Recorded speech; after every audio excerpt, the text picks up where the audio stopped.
Derivatives of trigonometric functions. Derivative of sin x is cos x. Derivative of sin x, cos x, and then derivative of angle. Here angle is x and the derivative of angle will be one that I have not written. Now I have written the formulas in which the angle is written with some constant. The result one, derivative of sin ax. The derivative of sin ax comes as cos ax, then the derivative of angle. Here angle is ax, so derivative of angle will be a. जब भी आप trigonometric function का derivative लेंगे तो ये पहले तो वही स्टेप पावर रूल यूज होगा, फिर उसके बाद आप देखेंगे डेरिवेटिव ऑफ ट्रिग्नोमेट्रिक फंक्शन। तो डेरिवेटिव ऑफ ट्रिग्नोमेट्रिक फंक्शन से मुराद मेरी ये है कि साइन का डेरिवेटिव कॉस है, साथ एंगल एज इट इज़ आ गया, ए एक्स था तो ए एक्स ही आ गया। और नेक्स्ट स्टेप क्या होगा इसमें, साथ आप डेरिवेटिव लेंगे derivative of angle. Second result है derivative of cos a x, cos का derivative sine, angle a x as it is. और नेक्स्ट स्टेप क्या है जी, derivative of angle a x का डेरिवेटिव ए आ गया। तो कॉस का जो डेरिवेटिव है वो नेगेटिव साइन के साथ आ रहा है, so it's derivative will become minus a sine a x. फिर उसके बाद हमारे पास आ रहा है टेन का। टेन का जो रिजल्ट है डेरिवेटिव है वो है टेन का secant square, a x angle है और ए आ गया derivative of angle. Then derivative of secant a x, वो क्या है secant a x tan a x और ए एक्स का डेरिवेटिव ए। जब तक आपको ये रिजल्ट्स याद नहीं होंगे आप ट्रिग्नोमेट्रिक फंक्शन के डेरिवेटिव्स नहीं ले सकेंगे, इसलिए आपको ये रिजल्ट्स याद रखने हैं। Then derivative of cosecant a x will be minus cosecant a x cot a x, और ए कहाँ से आया, डेरिवेटिव ऑफ एंगल।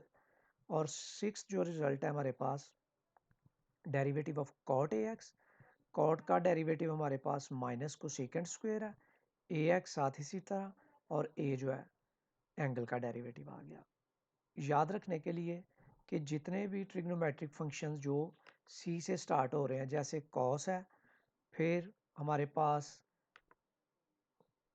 कोसेकेंड है, फिर हमारे पास जो है कॉट है, अगर आप देखें तो जितने भी सी से स्टार्ट हो रहे हैं उन सब के डेरिवेटिव्स माइनस के साथ आ रहे हैं।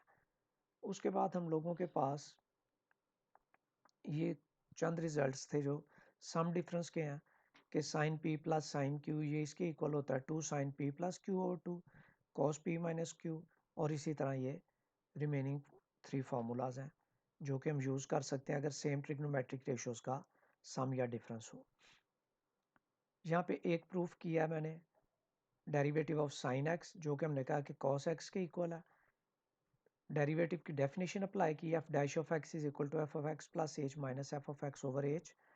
यहाँ पे मैं डेरिवेटिव ले रहा हूँ साइन एक्स का, यहाँ पे मैं वैल्यूज़ पुट कर रहा हूँ, F of x plus H बन गया, क्योंकि फंक्शन हमारे पास साइन एक्स है तो sine x plus h, f of x आ गया साइन एक्स ओवर एच।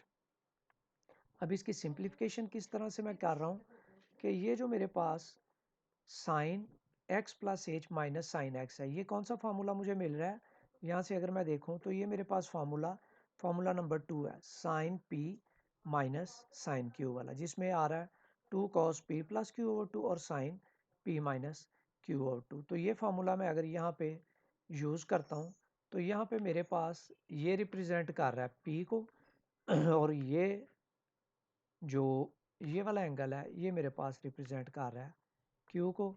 तो यहाँ पे मेरे पास बन गया P plus Q over two और P minus Q over to.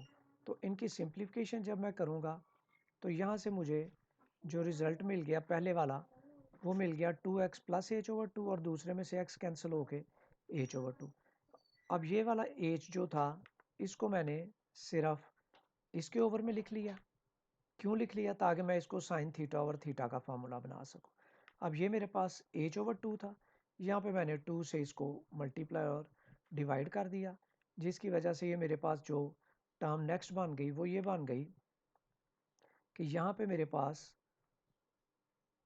ये मैंने 2 के साथ कैंसिल कर दिया, इस वाले 2 को इस 2 के साथ, तो यहाँ से मुझे ये x खाली बच गया और यहाँ से ये रह गया h/2। यहाँ से ये वाला जो 2 है, जो ये 2 है, ये कैंसिल हो गया इस 2 के साथ और यहाँ पे मेरे पास रह गया sin h/2 limit when h approaches to 0। आप जानते हैं कि ये फॉर्मूला जो है sin x/x limit when x approaches to 0 equals to 1, तो इसकी जगह मैंने 1 पुट कर दिया। यहाँ पे जब मैंने लिमिट अप्लाई की यहाँ पे, तो ये फैक्टर 0 हो गया, तो यहाँ से मुझे cos x मिल गया, जो मुझे बता रहा है कि जो मेरा डेरिवेटिव है साइन का वो cos है। इसी तरह अगर आप बाकी डेरिवेटिव चेक करना चाहें तो वो भी इसी तरह हम प्रूव कर सकते हैं। स्कीम फॉर डिफरेंशिएशन याद रखिए, first we check power rule, then derivative of function, and when we deal with trigonometric functions, then first of all we check power rule, then derivative of trigonometric function, and the additional step will be derivative of angle. Question number 1 of exercise 3.4, 2 cos x 3 sin x.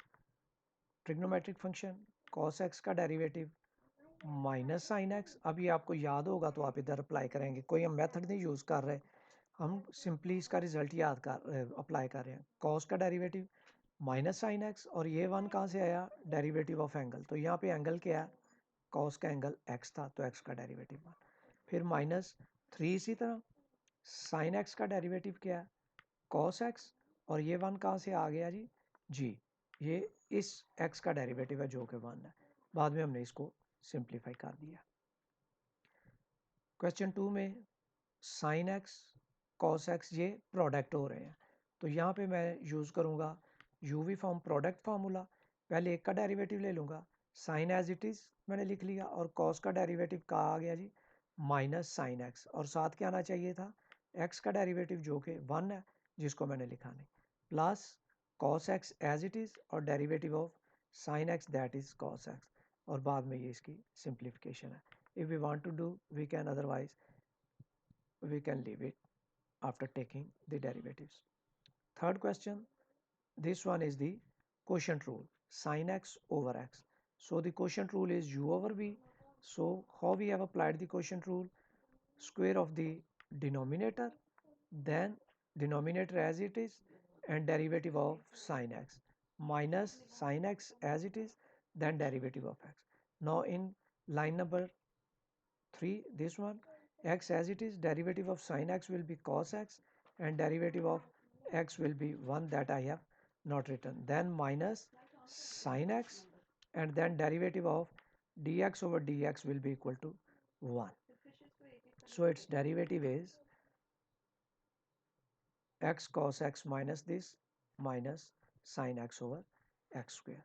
Now fifth question, again the first factor is the u over u into v form, this one.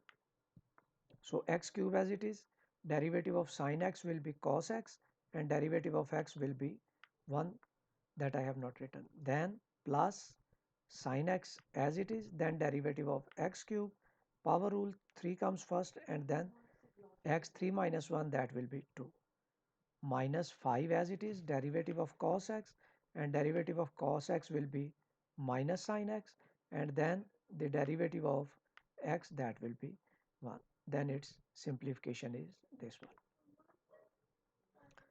Sixth question, you can see that it is again the quotient rule, u over v form. So derivative of denominator, square of denominator, then denominator as it is, and then derivative of this one. I have written d by dx, so we have to find its derivative, minus cos x, then derivative of the denominator. Now you can notice that denominator is product of the term, so when we have to take the derivative of this quantity, we have used the product rule, and product rule is applied here, and this one is the final answer for this particular question.